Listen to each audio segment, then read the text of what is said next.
bienvenue dans la troisième émission du Cassie Show spécial Coupe du Monde. Un nouvel invité, c'est historique être de compagnie aujourd'hui, hein, et merci de nous suivre d'émission en émission, bien sûr. Donc c'est historique. J'ai deux personnes qui sont là avec moi aujourd'hui, en présence de Geoffrey qui est là. Bonjour, je suis très content d'être avec vous. Trois rubriques vont être évoquées, plus le sondage. Le premier sondage, c'est grâce à vous qui regardez mon émission, d'émission en émission, ça m'a fait énormément plaisir. Le sondage va arriver tout de suite. Avant, on va parler bien du favori de Geoffrey. Donc avant de dire bonjour Gauthier. Oui, bonjour tout le monde.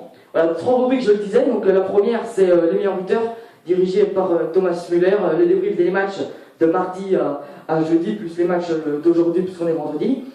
Et bien sûr, la page équipe de France. Voilà. Alors, tout de suite, commencer par le sondage. Déjà, qui est la plus grande surprise de ce mondial? Qui va être la plus grande surprise de ce mondial? Répondre à la question, ça peut être le Mexique, ça peut être la Colombie. Voilà, répondre à cette question, vous avez jusqu'à mardi. Merci à vous, à tous ceux qui répondent à cette question. Voilà. Les meilleurs buteurs dirigés par Thomas Müller, si je me trompe. Voilà, Thomas Müller qui dirige ce classement de buteurs avec Robben et Van Persie qui sont égalité, qui ont tous les deux marqué un but contre les Australiens. Neymar et Benzema sont juste derrière, sachant que Neymar n'a pas marqué contre le Mexique, donc reste à 2 buts. Et puis Benzema, on attend avec impatience ce soir à 21h contre la Suisse. On espère qu'il va nous marquer 1 ou 2 buts et puis qu'il rejoigne Thomas Müller ou qu'il le dépasse. Voilà. Alors Geoffrey, tu vas dire ton favori dans cette Coupe du Monde et qui va être la plus grande surprise de cette Coupe du Monde? Pour moi, la plus grande surprise, ce sera la Colombie, parce que quand on les voit jouer, ça joue bien au foot, c'est rapide sur les côtés, ils ont des très bons joueurs qui jouent dans des grands clubs en Europe. Puis quand on les voit jouer, c'est rassurant, je trouve, donc pour moi, ce sera la plus grosse surprise. Voilà. Donc j'ai ton favori? Mon favori, c'est le Brésil. D'accord, le Brésil. Donc va gagner la Coupe du Monde. Alors Gauthier, tu te mets d'Espagne. Favori, on a remarqué tes talents. Hein. Tes pronostiqueurs, moi j'avais dit l'Allemagne, donc Brésil pour Geoffrey. Toi Espagne, donc tu vas déjà devoir changer au bout de 3 émissions de Coupe du Monde, hein, c'est sympa. Alors qui est ton nouveau favori maintenant? Oh, l'Allemagne, parce qu'ils ont vraiment un gros jeu, un gros effectif, pardon. Ils produisent vraiment un beau football, donc les Allemands, je les vois aller très très loin et remporter, pourquoi pas, cette Coupe du Monde. Voilà, pour moi, ils ont été un peu aidés par l'arbitrage au premier match. C'est pas de l'avis de tout le monde, on le sait. Pour moi, il n'y a pas carton rouge. Après, voilà. Est-ce qu'on aime Pépé, est-ce qu'on aime pas Pépé, c'est autre chose. Maintenant, il y a quand même, dans tous les cas, s'il y a un carton rouge pour Pépé, il y a au moins un carton jaune pour Müller sur cette belle exagération de l'Allemand. C'est un peu ton avis, mais après, voilà. Pépé en rajoute quand même bien, il faut qu'il laisse passer. Après, voilà, Thomas Müller, je vois pas pourquoi il aurait le carton en jaune. Il simule, l'arbitre n'a pas sifflé, il faut laisser passer, Pépé en rajoute, et puis voilà, prend un rouge. Moi, je trouve que c'est normal. Voilà, donc après, c'est chacun son avis. Vous pouvez commenter cette émission en disant est-ce que le carton rouge est logique? Bien évidemment. Premier match qu'on va débriefer, Belgique-Algérie, victoire de la Belgique dans la douleur, avec un coaching très très performant. Voilà, coaching très très performant, avec Mertens et Fellaini qui ont changé complètement le match. En difficulté les Belges en première mi-temps, et puis finalement après en deuxième ils se sont relâchés, ils ont fait une très grosse deuxième mi-temps. Les Algériens ont craqué, 2-1 pour les Belges qui confirment leur dossard de favori dans ce groupe H et premier pour l'instant. Alors Geoffrey, on sait l'importance de ce premier match de Coupe du Monde. Le principal c'est de le gagner. Aujourd'hui pour les Belges, il n'y avait pas la manière, mais au moins ils l'ont gagné. Oui, ils l'ont gagné, mais si on regarde la première mi-temps, c'est pas rassurant du tout, parce que les Belges sont censés être une des grosses surprises qui pourraient, certains les disent en finale. Moi je pense pas, parce que si on regarde la première mi-temps, c'est très inquiétant. Il aura fallu faire 2 remplacements pour pouvoir marquer des buts. Un super but de Fellaini sur une tête imparable. Et puis une frappe où un joueur, Divock Origi, emmène tout le monde, emmène tous les défenseurs dans son dos. Ça libère l'espace pour Mertens, qui n'a plus qu'à la mettre au fond. Donc pour moi, les remplaçants ont été bons, mais le jeu était pas... C'est à partir de la 70e minute qu'on a vu un peu de jeu côté belge. Donc pas très rassurant. Alors les Algériens n'ont pas réussi à tuer le match, c'est peut-être aussi l'une des clés de ce match. Maintenant, voilà, les Algériens ont perdu et il y a eu beaucoup de déceptions chez les Algériens à la fin du match. Brésil-Mexique, on attendait beaucoup du Brésil. On va vous l'avouer un peu déçu des Brésiliens qui est le favori, hein. On vous le rappelle de Geoffrey. Brésil-Mexique 0-0, mais pas match ennuyant. Hein. Beaucoup de parades de Guillermo Ochoa, beaucoup de frappes mexicaines, mais peu sont cadrées. Voilà, peu de frappes mexicaines qui ont eu du mal à rentrer dans la surface. Donc voilà, on a vu un Brésil assez décevant, je trouve. Donc se procurer beaucoup d'occasions, mais on a eu un mur en face, Guillermo Ochoa. On peut se rappeler aussi le match de Paris contre Ajaccio. Donc voilà, c'est un peu le même match. Il a un peu rendu fou les Brésiliens qui l'ont félicité à la fin, c'était un peu logique. Donc voilà, les Brésiliens qui n'ont pas montré un très très beau football. Il va falloir vite se rattraper contre le Cameroun, je pense que ce sera sans difficulté. Mais voilà, les Mexicains qui ont été excellents, offensivement et défensivement dans ce match. Alors le Cameroun, je suis très énervé contre eux. Alors, je vais tout de suite vous dire pourquoi juste après. Alors Geoffrey, déjà, le Brésil, tu le vois favori, d'accord. Sur le premier match, pour moi, il n'y a pas penalty. Apparemment pour toi, il y est. En tout cas, pas pour moi. Là, le deuxième match, il marque pas. Et est-ce que c'est inquiétant la forme brésilienne? Moi, je trouve pas ça très inquiétant parce que bon, ils ont eu les occasions, ils les ont eu, ça c'est sûr, on peut pas dire le contraire. Après, Ochoa, il fait un match énorme, il arrête toutes les frappes. Quand c'est comme ça, c'est dur de marquer des buts. Je pense que si Ochoa faisait un match comme ça, les Brésiliens marquaient pas. S'il était un peu moins bon, il marquait. Mais pour moi, c'est pas inquiétant parce que quand on voit la défense du Brésil, ils ne concèdent pas une seule frappe dans la surface de réparation. Pour l'instant, ils n'ont pas pris de but marqué par un joueur, à part Marcelo qui marque contre son camp. Mais quand on voit la défense centrale, on voit que les Mexicains sont obligés de frapper de loin, c'est pas cadré. En plus, ils ont un bon gardien qui est Julio César, qui est souvent sur la trajectoire du ballon, donc pour moi, ça apparaît pas très dangereux. Donc pour moi, le Brésil va pas être vraiment en difficulté, et puis sur le troisième match, devrait s'imposer facilement. Et puis passer pour les huitièmes de finale, et après aller un peu plus loin, je pense. Voilà, donc il va falloir gagner pour le Brésil, s'il va être premier de leur poule, puisqu'ils ont 4 points, ainsi que le Mexique. Le Mexique jouant la Croatie. Alors voilà, le Cameroun, je suis très très énervé. Je vais vous dire pourquoi, parce que moi je le voyais passer. Alors déjà, il ne s'est pas monté en avion pour problème d'argent, ce que je trouvais une réelle honte. En plus, il ne joue pas sur le terrain. Contre le Mexique, il doit prendre 3-0, on se rappelle, la 2 buts refusés aux Mexicains illogiquement. Là, ils prennent 4-0. S'ils ne veulent pas jouer, j'ai envie de dire qu'ils se barrent. Pour moi, c'est une réelle honte. Voilà, on a beaucoup parlé de la France en 2010. Et bien la France de 2010, c'est un peu le Cameroun de 2014. Je trouve ça honteux, tout simplement. Voilà, très très honteux pour les Camerounais qui peuvent prendre l'avion et rentrer chez eux parce qu'ils n'ont rien à faire dans cette Coupe du Monde, ils ne veulent pas jouer. On a vu Asso Ekoto péter un plomb contre Mukanjo, tout ça. Donc voilà, je trouve ça inadmissible et les Camerounais, je pense qu'ils vont ils vont bien perdre ce match contre les Brésiliens et puis voilà, je pense qu'ils vont rentrer chez eux. On va en parler tout à l'heure des Camerounais qui ont joué contre la Croatie. À minuit, mardi ou mercredi, comme vous le voulez, il y avait Russie-Corée du Sud, un but partout entre ces deux équipes. Petite déception pour les Russes, on les voyait s'imposer, mais ils ne se sont pas imposés.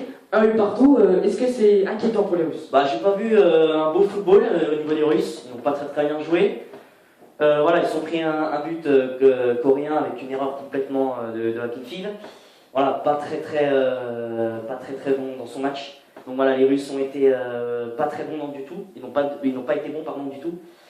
Et voilà, grosse déception pour les Russes, je les voyais passer, mais ça va être très compliqué. Le prochain match contre les Belges, ça va être très compliqué pour les Russes, il va falloir vite se rattraper. Alors Geoffrey, Belgique, Russie, Algérie, qui va passer déjà? Et est-ce que la Russie peut encore passer dans ce groupe?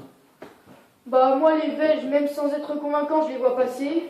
Après c'est mon avis, mais je pense que les Algériens ont une carte à jouer parce que le jeu produit contre les Belges était assez rassurant. Ils ont quelques bons joueurs qui jouent en Europe, je pense à Teder, Sofiane Fegouli qui sont de très bons joueurs. Puis la Russie est très, très inquiétante parce que quand on voit la frappe du Coréen quand il marque son but, c'est vraiment pas une frappe qu'on peut appeler ça. On peut pas appeler ça une frappe, pardon.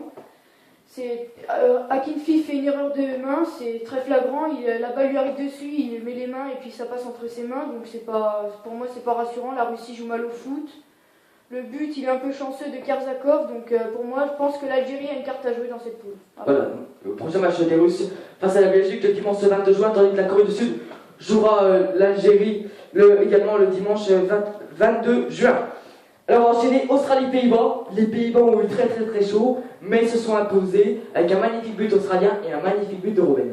Voilà, les Hollandais qui ont eu beaucoup de mal dans cette rencontre, donc ils ont fait un gros match contre les Espagnols, mais ont eu beaucoup de mal contre ces Australiens très convaincants, avec le plus beau but du mondial pour moi, Tim Cahill, magnifique. Voilà, Robben et Van Persie ont encore fait la différence dans cette rencontre, mais les Hollandais, il va falloir vite réagir parce que contre les Chiliens, ça va être très très compliqué parce que les Chiliens produisent du beau football et je peux les voir passer en première position. Voilà. Alors oui, Pays-Bas-Chili, de toute façon c'est simple, ça va être la finale du groupe, c'est pour éviter le Brésil. Voilà, c'est ça. Pour éviter le Brésil, donc les Pays-Bas qui vont tout donner. Mais je trouve qu'ils n'ont pas produit un beau football contre les Australiens et ça va être très compliqué parce que le Chili ont des joueurs très rapides et très très très bons. A noter que peut-être pas éviter le Brésil finalement, parce que si le Brésil finit deuxième, c'est le premier de ce groupe B qui va jouer le Brésil. Alors le problème c'est que le groupe B joue avant sa dernière journée, avant le groupe A, donc aucun calcul ne pourrait être fait de la part des Chiliens ou des Hollandais pour jouer le Brésil, oui ou non. Voilà, mais le Brésil, je les vois quand même passer premier parce comme on a parlé des Camerounais, voilà, je pense que les Camerounais vont finir dernier, les Brésiliens premiers. Donc voilà, la poule B qui sera, comme tu l'as dit, avant le groupe A. Donc on verra comment seront les huitièmes de finale. Voilà, alors Geoffrey, Australie-Pays-Bas, Pays-Bas pas très convaincant par rapport à leur match contre l'Espagne, mais ils s'imposent. Ils s'imposent, mais pour moi, l'équipe qui mérite de gagner le match, c'est les Australiens réellement, parce qu'ils ont très bien joué au foot. Les Hollandais n'ont pas réussi à garder le ballon. Bon, après, les Australiens ont tenu 70 minutes parce qu'après, le gardien fait une faute de main sur le troisième but. Van Persie est tout seul dans la surface sur le deuxième, ce que je trouve anormal à ce niveau-là. C'est pas. Mais bon. Je pense que les Hollandais, sur le match contre l'Espagne et le match contre la Hollande, il n'y a rien à voir. C'est le jour et la nuit, je pense, parce que les Hollandais ont fait un très bon match contre l'Espagne. Après, l'Espagne, ça joue plus au foot. Hein. Vraiment, c'est plus le football qu'on a connu des Espagnols qui dominaient, mais maintenant, c'est plus du tout ça, parce que ça arrive plus à se trouver, ça joue plus bien au foot. Donc, les Hollandais ont gagné 5-1 en jouant très bien et les Espagnols en jouant très mal. Et après, contre l'Australie, ils ont très mal joué les Hollandais. Donc, vraiment, je les vois pas passer très loin dans la Coupe du Monde. Alors les Espagnols hein, qui ont joué juste après, attention l'Espagne c'est simple, c'est l'équipe de 2010 plus 4 ans. Voilà, c'est ça. Mais alors moi, je pense que en Espagne, il va falloir tout changer, même l'entraîneur. Je pense qu'il faut tout changer en Espagne, c'est la fin d'un cycle. Voilà, on a eu un Ramos complètement à la rue dans cette défense. Il se fait dépasser par la vitesse, par tout le monde. Je pense notamment à Alexis Sanchez. On a eu un Diego Costa inexistant dans cette Coupe du Monde, il n'a rien fait. Je pense à Xabi Alonso, à David Silva. Bon, le meilleur joueur a été Iniesta qui est toujours régulier. Mais voilà, les Espagnols, il va falloir tout changer dans cet effectif et revenir à l'Euro et à la Coupe du Monde. Donc les Espagnols ont pas de 2-0 contre les Chiliens, une victoire logique des Chiliens qui ont posé des rencontres et qui ont réussi. Voilà, c'est ça, avec des joueurs très rapides comme Alexis Sanchez et Eduardo Vargas. Arturo Vidal aussi, qui est très très bon, on le connaît, qui joue à la Juventus. Donc voilà, très belle victoire des Chiliens, ils peuvent encore finir premier de ce groupe B. Voilà. Alors Geoffrey, les Espagnols très décevants, champion du monde en titre. Alors on a vu l'Italie échouer, c'est le 5e pays qui échoue, champion du monde. Et 4 ans après, éliminé en poule. On a vu la France en 98 éliminée en 2002. L'Italie en 2006 éliminée d'entrée en 2010. Avant, je ne me trompe pas, on a dû voir l'Italie encore avant. C'est la 5e fois que ça arrive. Est-ce qu'il y a un problème? Est-ce que les champions du monde ont un problème à garder peut-être la tête froide? Je pense parce qu'une fois qu'on est champion du monde, on se prend pour un favori, donc du coup on prend tous les adversaires de haut et peut-être un peu de trop, donc du coup on joue plus comme on peut jouer et ça fait qu'on est éliminé très tôt dans la compétition. Mais moi je pense qu'il y a plutôt des tensions dans le groupe et qu'il faudrait tout changer parce que je pense que vu que le Real Madrid est champion d'Europe, ils ont dû chambrer un peu les joueurs du Barça, donc il doit pas y avoir une très bonne entente dans le match, dans l'équipe, pardon. En plus, moi, Diego Costa, il le voulait absolument les Espagnols, mais je trouve que c'est pas un attaquant pour moi, désolé de le dire, mais franchement, il ne joue pas bien au foot, il sait pas garder un ballon alors qu'il est assez physique quand même. Alors ne pas réussir à garder un ballon, ne pas marquer un but, les Espagnols ont quand même pris 7 buts en 2 matchs pour en marquer qu'un seul, ça fait beaucoup pour un champion du monde en titre. Et encore, on a marqué un seul sur une énorme simulation. Je voulais juste rajouter que quand ils étaient champions du monde, ils n'en ont encaissé que 2. Oui, c'est voilà, ça. Donc grosse différence entre 2010 et 2014. Voilà, on a noté que les Espagnols ont marqué un but dans cette compétition sur une simulation de justement Diego Costa, c'est peut-être le seul truc que voilà, exactement. Moi j'aurais préféré prendre Negredo à la place de Diego Costa, franchement, parce que Negredo est un très très bon joueur, il a montré une très belle saison à Manchester City. Diego Costa, apparemment on annonce à Chelsea, c'est officiel. Donc voilà, je pense pas que ce soit énorme pour Chelsea, surtout que le jeu de Mourinho va pas convaincre. À Diego Costa, on va voir, Fabregas c'est pareil, on va voir Chelsea la saison prochaine ce qu'ils vont donner. Mais je pense pas que ce soit des jeux pour eux. Alors information très importante, Del Bosque devrait dans les jours à venir présenter sa démission à la présidence espagnole. Et juste une info transfert, Rakitic à Barcelone, officiel, voilà, Rakitic qui part à Barcelone, officiel, très bonne recrue pour le Barça. Et pas de Cassicho, le DSO reprend entraînement mercredi 25 juin, les premières images de la reprise avec le retour de Baptiste René sur la pelouse des Pousseaux sera sur la page de Cassicho sur Facebook. On est très fiers de le accueillir, Baptiste René, et on espère qu'il va nous faire une très belle saison. Et puis encaisser le moins plus possible. Voilà, il a dit, je suis super motivé, je veux faire une saison excellente. Il l'a dit à la presse. Cameroun, Croatie, la Croatie s'impose 4-0. Bon, la Croatie, on peut dire contre personne. Le Cameroun, ils sont invisibles sur le terrain. Inexistants, les Camerounais inexistants, mais par contre la Croatie joue très bien. Ouais. On a vu le retour de Mandzukic qui nous a mis 2 buts. Voilà, donc très bon retour de Mandzukic que j'ai oublié de mettre dans les meilleurs buteurs. Égalité avec Neymar et Benzema. C'est ça. Très très bon match de Mandzukic, Modric, Rakitic au milieu de terrain, c'est toujours parfait. Voilà, très très bon match des Croates. Ça va se jouer entre Croatie et Mexique. Et je pense qu'on va assister à une très très belle affiche entre ces deux équipes. Croatie, qui peut encore espérer, le Mexique et le Brésil aussi. Hein, parce que si Oui, le Brésil, mais bon. Si le Brésil perd, ils sont pas sûrs. Voilà, mais le Brésil, je ne veux pas perdre contre le Cameroun, mais ça va être une finale un peu Croatie-Mexique. On va assister à une très très belle rencontre. Surtout que le Mexique, voilà, faut pas l'oublier, qu'ils ont un très très bon gardien. Donc voilà, on va assister à une très très belle rencontre entre Croatie et Mexique qui est le mardi 24 juin. Sur le Brésil, un nul leur suffit pour Voilà, passer. Pour passer. Voilà, après, le Brésil peut peut-être faire un coup de stratégique, hein, parce que imaginez que les Pays-Bas finissent deuxième, le Brésil, il vaut mieux finir deuxième peut-être contre le Chili. Voilà. Après, c'est stratégique. On verra comment les Brésiliens vont nous entamer le match contre le Cameroun. Voilà. Colombie, Côte d'Ivoire, c'était le choc de ce groupe. On avait tous les deux dit la Côte d'Ivoire, mais la Colombie, Geoffrey nous disait tout à l'heure, c'était peut-être une des surprises de cette Coupe du Monde. Il a peut-être raison, 2-1. Ils vont sûrement finir premier de ce groupe, puisque leur dernier match sera contre le Japon. On ne voit pas le Japon gagner. La Colombie, belle surprise. Voilà, donc Colombie déjà qualifiée. On a assisté à une très très belle rencontre entre deux grosses nations. Gervinho qui nous a mis un but un peu à la Messi. Ensuite, on a eu un très très beau jeu produit par les Colombiens comme James Rodriguez, Quintero. Tous les deux ont marqué, donc très très beau jeu des Colombiens, tout comme les Ivoiriens d'ailleurs. Donc voilà, on a assisté à une très très belle rencontre. Et puis je pense que je vois la Colombie et la Côte d'Ivoire passer parce que le Japon, de toute façon la Colombie est déjà qualifiée. Et puis la Côte d'Ivoire rencontre les Grecs qui sont derniers de ce groupe. Donc voilà, je vois les Colombiens et les Ivoiriens passer dans ce groupe. Alors Geoffrey, 2-1 pour la Colombie qui devrait finir premier de ce groupe. Qu'est-ce que tu en penses? Bah moi, comme je l'ai dit, ça joue très bien. Ils ont des joueurs très, très talentueux, pardon.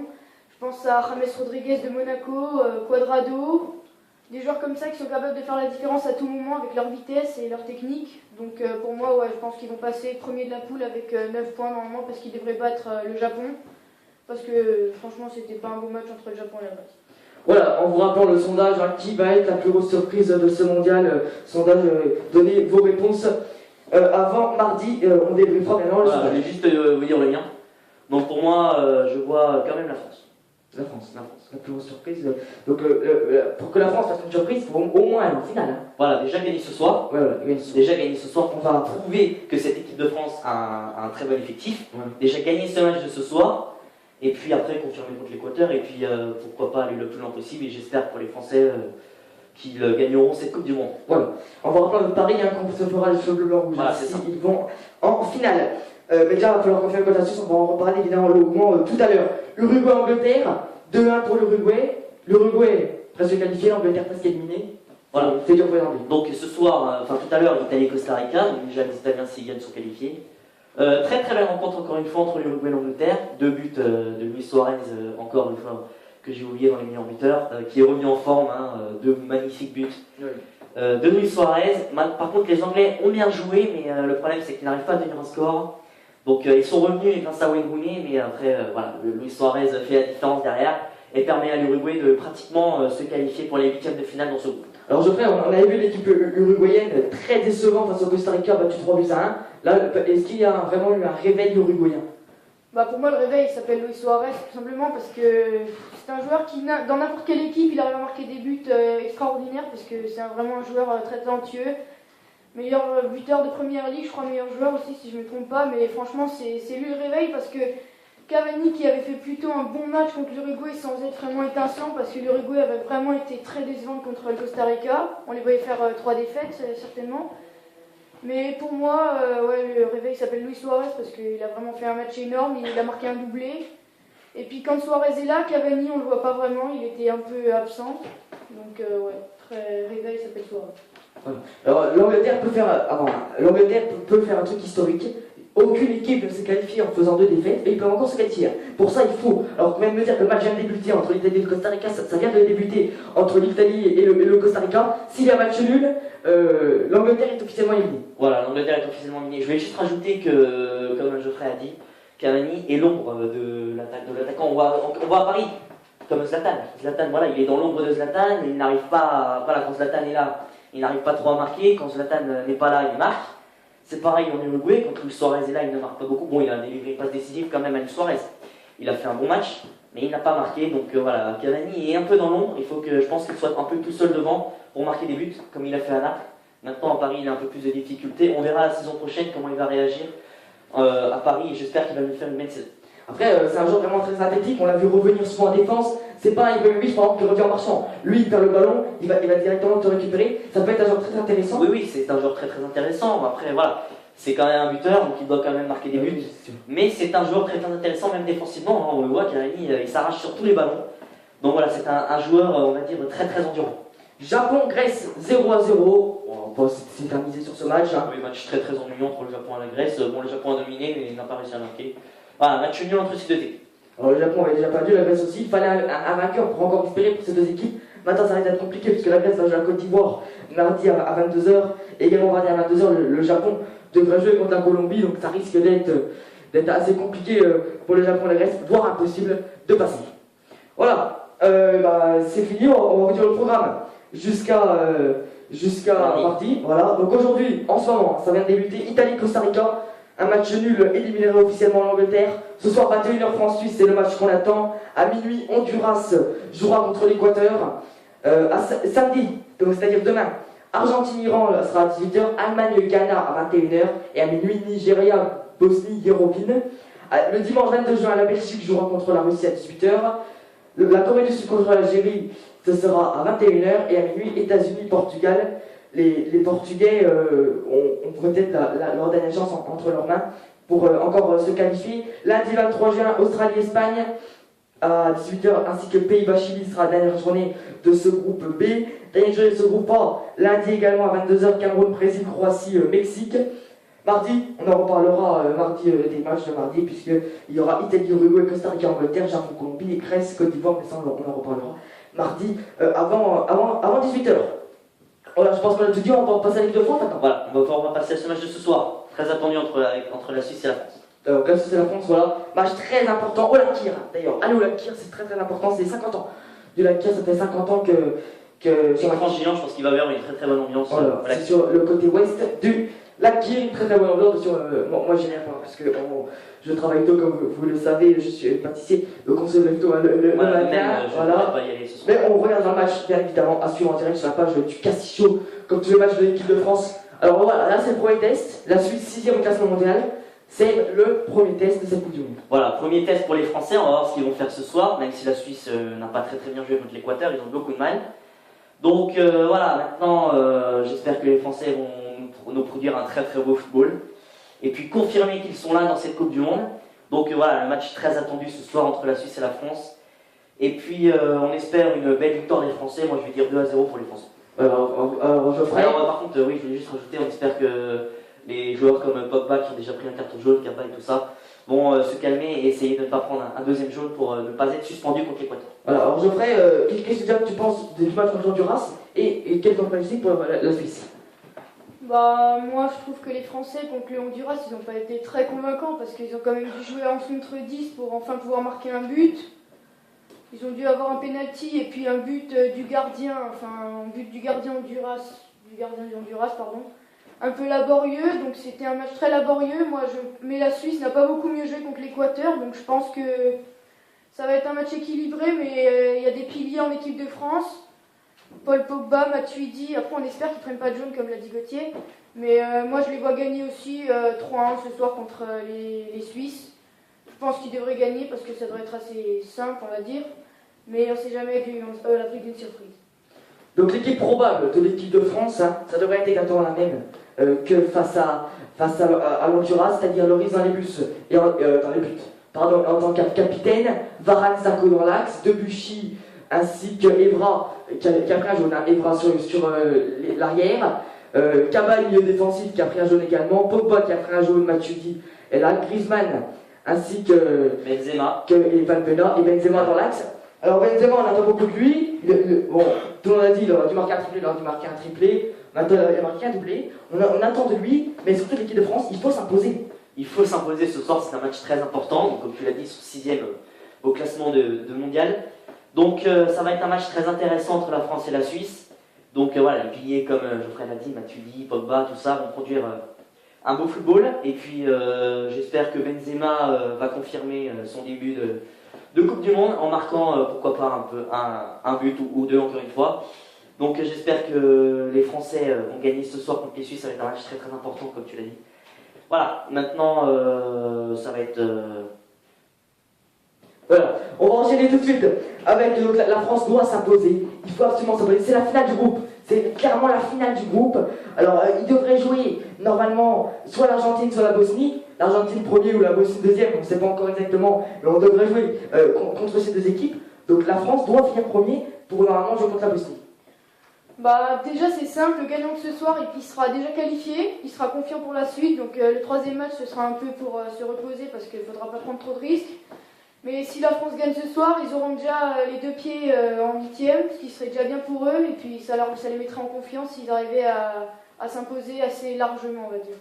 Voilà, allez, avant de se quitter, bonjour à toute ma famille, bien, continuez à nous regarder. Un rappel sur le sondage, on va rappeler le sondage, qui est la plus grosse surprise de ce mondial, enfin qui va être la plus grosse surprise de ce mondial pour vous. Répondez évidemment à cette question, ça nous fera énormément plaisir. Bonjour à tous nos amis du CFA, bien évidemment. Voilà. Et on Je va voulais juste remercier aussi nos auditeurs qui Voilà, regardent notre émission. Merci à tous. Voilà. DXO, mercredi, c'est-à-dire le lendemain de notre émission, là, j'y serai au premier entraînement. Normalement, je prendrai des photos avec le nouvel arrivant Baptiste René et c'est peut-être Zakaria Dolo qui a prolongé son contrat s'il est là mercredi. On a encore beaucoup de DXO cette saison. On espère qu'ils vont monter en Ligue 1. Allez, au revoir à tous. À mercredi pour une nouvelle émission. Ciao, ciao. Au revoir à tous.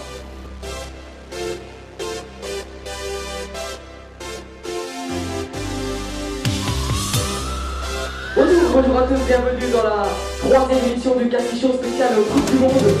Petit compagnie comme d'habitude de son frère qui est en compagnie de tout le monde.